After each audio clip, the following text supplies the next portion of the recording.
جهودکشان فصل دوم.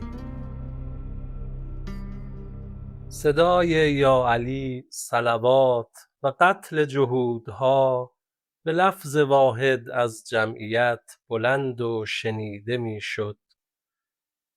بچه ها دامن لباسشان را پر از سنگ کرده، پا برهنه از جلوی ازدحام دویده، فریاد کنان و جهود کشان گویان می رفتند. جمعی هم از سادات و ملاها و طلاب با چند نفر از دراویش پریشان زلف و ریش کشکول به شانه منتشا به دست یاهو یا حق گویان در راه بودند. به تدریج بر عده جمعیت افزوده شده به سمت بالای خیابان می شتافتند. مردم از خانه‌هایشان متوحش بیرون آمده سؤال می کردند چه خبر است؟ چه اتفاق افتاده؟ در جواب آنها یک نفر می گفت جهودکشان است. به محض شنیدن این کلام دفعةً واحده به طوری از جمعیت صدای صلوات و لفظ جهودکشان بلند می شد که جو هوا را پر و گوش فلک را کر می کرد. ناگاه این ناله ها و فریاد و صداها مقطوع و یک سکوت عمومی جالب انظار تمام این مخلوق به نقطه‌ای گردید که یک نفر سید عمامه سبزی بر سر روی سکوی درب یکی از خانه‌ها که به خیابان باز می‌شد ایستاده و اشاره نمود به زنی که نزد او بر پای او بود و گفت این دختر جهود مذهب مطهر اسلام اختیار نموده و حالا انکار نموده، بنابراین مرتد است. جزا و سزای او چیست؟ یک دفعه فریاد سنگسار و قتل به صدای مهیب از مردم بلند گردید. سید مزبور گفت چون در شریعت ما قتل نسوان تا به یک اندازه ممنوع است، بهتر این که او را حبس ابدی نموده و هر روز وقت نماز ظهر اجرای حد شرعی بر او نمایی، مگر از این عقیده فاسده برگشته به صراط مستقیم رجوع نماید. احتمال دارد که این جهودهای موذی ملعون او را فریفته و مجبور به انکار مذهب اسلام نمودند. پس به شنیدن کلمه مذهب اسلام مجدداً صدای صلوات از این جمعیت کثیر بلند گردید و یک لفظ گفتند جهودان واجب القتلند، زیرا که توهین مذهب اسلام نمودند. برویم خدمت آقا. و همگی به طرف خانه آقا روانه شدند. ولی غفلتاً یک همهمه و غوغایی دیگر شد، مثل اینکه آن جمعیت دچار مانع عظیمی گردیدند و کوس زنان به عقب کشیده متفرق می شدند. به طوری شلوغ و مغشوش شد که به اصطلاح سگ صاحبش را نمی شناخت. طولی نکشید معلوم شد حرکت شاه نزدیک است و این بیگلر بیگی تهران بوده که با فراشان و شاطران آمده تا راه عبور شاه را منظم نماید. در بین راه به این جمعیت تصادف نموده و حکم فرموده که این پدر سوخته ها را پشت گردنی زده دور سازی. لحاظا ترکه های فراشان و گرز شاطران از چپ و راست به سر و صورت این و آن خورده، از دو طرف ناله وای سرم، وای شانه‌ام، آه چشمم استماع می شد. این ناله های جانسوز با گریه های اطفال و زاری مادران مخلوط شده منظره وحشتناکی ظاهر می ساخت که بیگلربیگی ناگزیر بود از اینکه به هر وسیله این جمعیت را داغان نماید، چون که عنقریب موکب همایون می رسید و اگر راه مسدود و قیل و قال مسموع بود، فوراً پاهایش به فلک بسته و خود را زیر چوب احساس می نمود. این بود که فراشان خود را به شاطران غضبناک و بیباک رسانده حکم مؤکد نمود که جمعیت را متفرق سازید.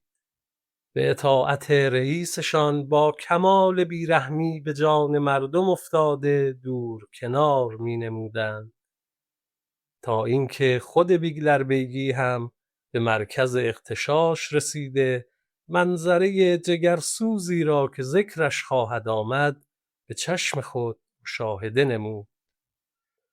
پیرمردی به دو زانو بر روی زمین نشسته، دستهایش به طرف آسمان بلند و کلاه بخارایی او بر زمین افتاده، شال کمرش باز شده، تمام اعضایش از هر طرف باز شده، هدف سیلی و لگد و مشت بود. بلا فاصله و درنگ او را می زدند و او خودداری کرده اعتنا به این کتک‌ها نمی کرد.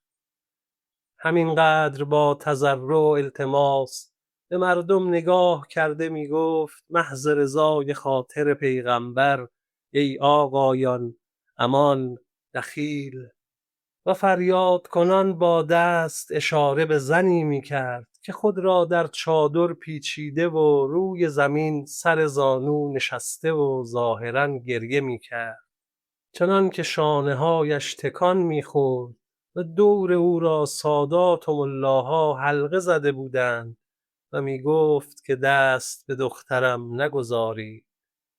از علامت سرخ که طرف راست سینه‌اش روی ارخالق قدک او چسبانده و از خطوط ظریف صورتش معلوم بود که اینها یهودند. در نزدیکی آن پیرمرد جوانی روی شکم افتاده گاهی سرش را بلند می کرد یا یک حرکتی می نمود، فوراً تف به صورت و لگد به دنده هایش می انداختند که از بس لگد خورده بی حس و بی حرکت مانده، فقط گاهی یک ناله حزینی که مملو از غم و اندوه بود می نمود.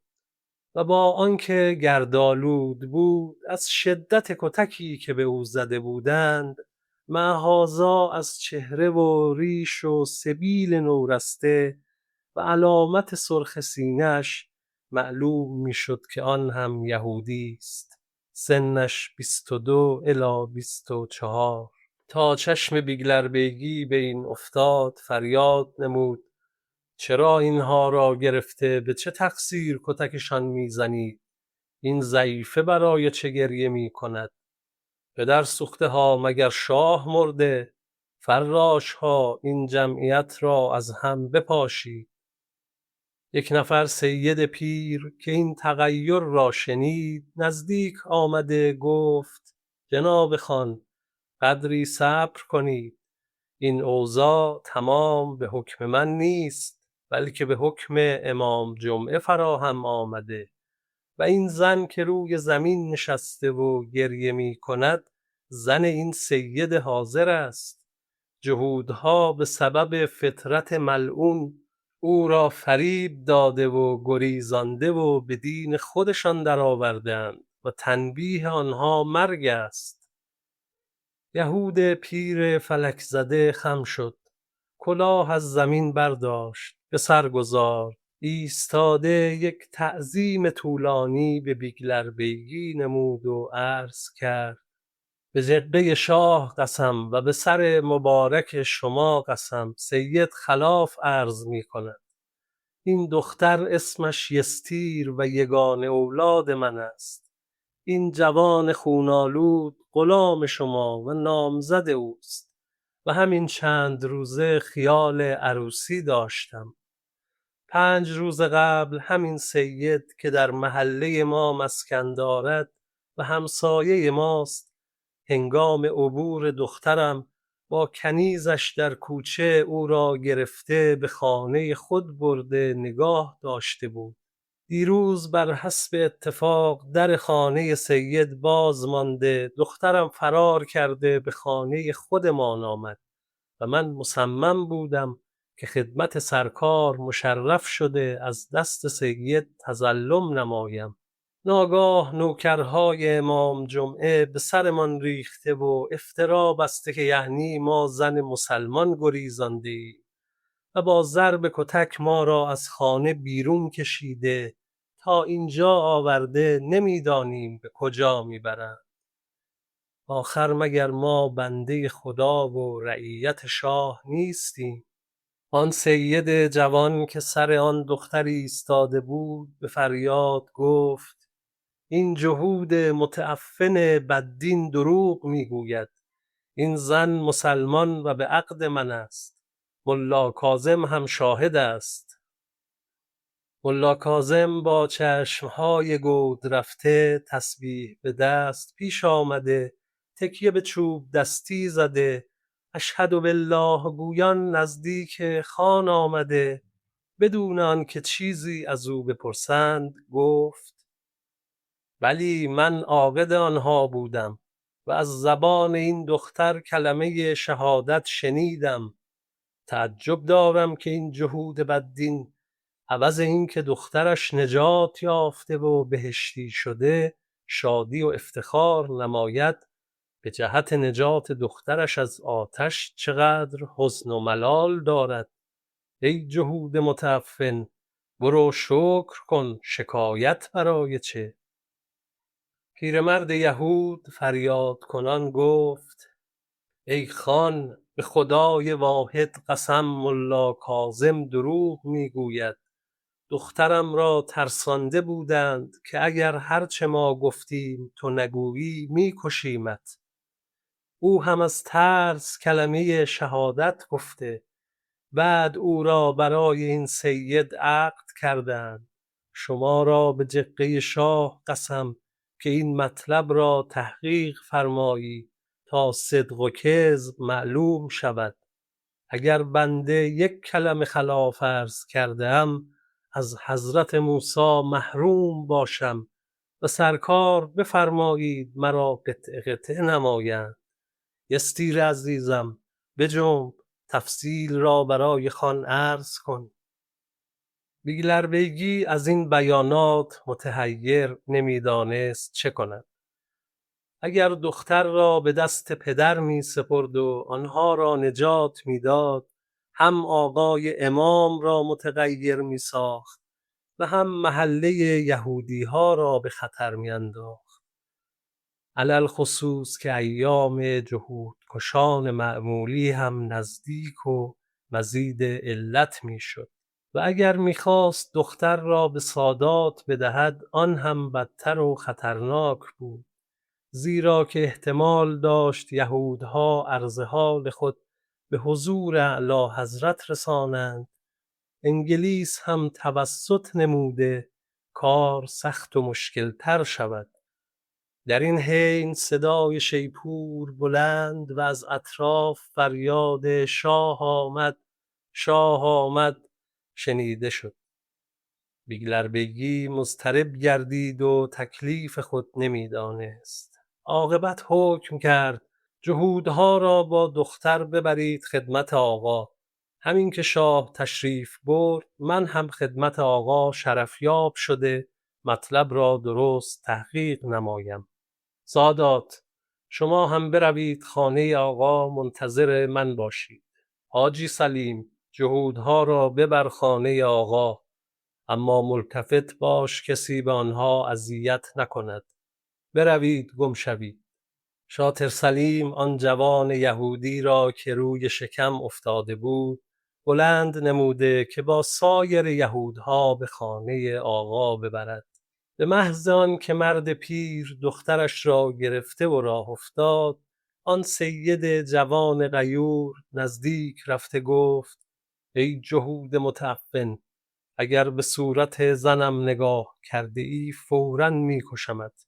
یهود بیچاره هم مثل این که هیچ سید را ملتفت نیست، حتی تغییر او را هم نشنیده جوابی نداد و بی اختیار از عقب شاطر روان شد.